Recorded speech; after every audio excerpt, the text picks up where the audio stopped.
Gunfreak Nation, it's the president, TElectrik, and I'm back. I ain't 100% yet, but I had to put the content out. I gotta keep cranking it out. I've been sick the last, 2 or 3 days, but I say I'm 95, 96% back, okay? First and foremost, I want to say YouTube, this video is being filmed in a safe, controlled, safe environment. All firearms have already been safety checked. It's a new policy with YouTube. You can't even do the safety check no more. They don't even want you removing the magazine. You can't even take the mag out the firearm. You know what I'm saying? So, I'm just letting you know everything has been already safety checked and it's in a safe, controlled environment. The topic is a cheap gun, okay, or inexpensive gun. A lot of people was like, I've been hearing lately, the new talk is, should everybody own a cheap gun in case they get in a shit hit the fan situation? They can use that cheap gun instead of one of their more pricier guns, one of their more expensive guns. What would you do? Like, would you use your high point? Or, if you have to send a sandwich to Funky Town, or would you use your, I'm trying to think of a expensive gun, a Staccato, or FN 57, or a Glock. That's expensive compared to a high point. I mean, let's just be real about it. God forbid you find yourself in a situation where you got to use your Funky Town sender tools. It's going to they're gonna take your tools, and it's gonna be locked up in the evidence room, and there's no telling when you will get it returned. It could be months, it could be years. So in a shit hit the fan situation, do you think, like, if you had a cheaper gun, would you go for that cheaper gun? I think, in my personal opinion, in my personal opinion, grab the first thing you can get your hands on, because your life and your family's life is on the line. And that's my son downstairs in his room, singing. But anyway, grab, but like I said, I understand people, think that way. Like, I have a whole bunch of options. I have at least over 20 firearms myself. Okay, like, I only have like 3 of them with me right now. The more expensive one out of the 3 that I have right now is this Sig Sauer Rattler, chambered in 300. It's chambered in 300 blackout. I shot this one at the range in one of my last videos. I shot it at the range, flawless, no jams whatsoever. That's about 2,500 right there, and then this is the MPX, another $2,000 gun, Sig Sauer MPX. So, this one right here is my Micro Scorpion, CZ Micro Scorpion right here,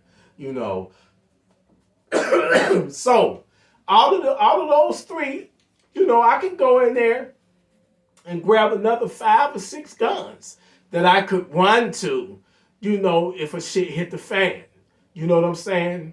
But between these 3, this is the least expensive one. The Scorpion. So this is my go-to gun. Not because it's the least expensive, but I just, for whatever reason, I like it. I know it's reliable.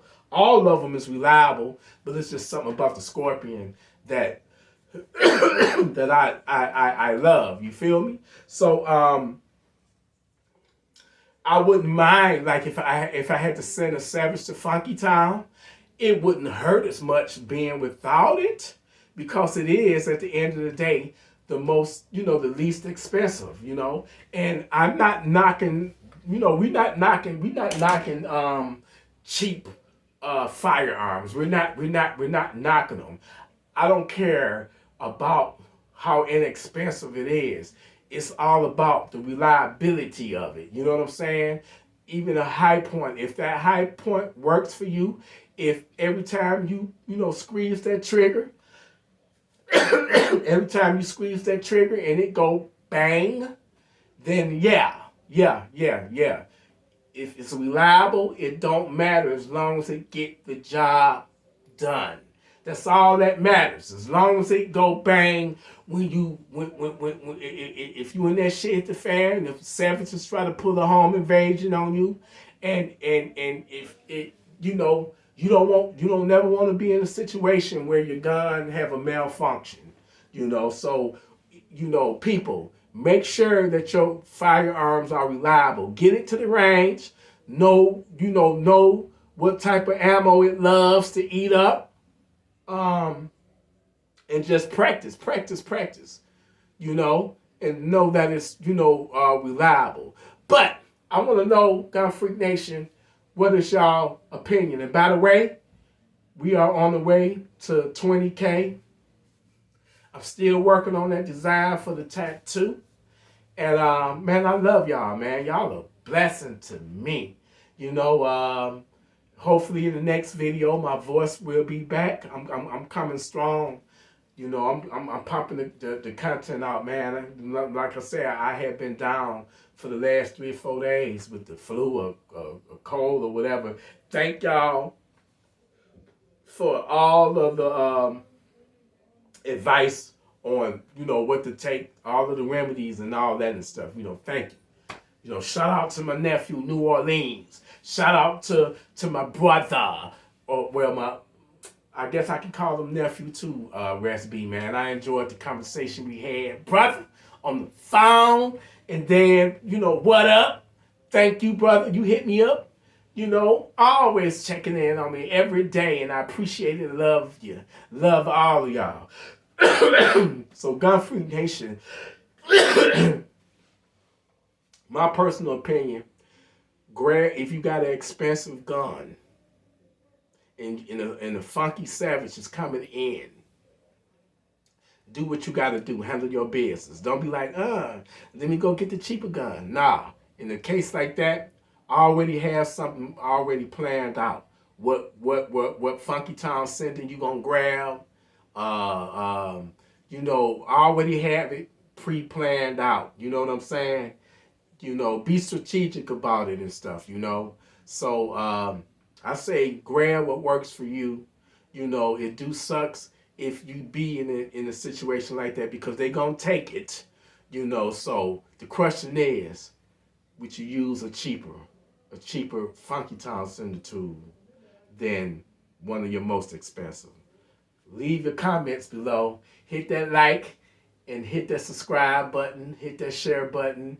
We on the road to 20K. That's a blessing.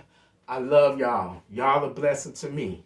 Salute, Gunfreak Nation. I am back, baby. Yeah.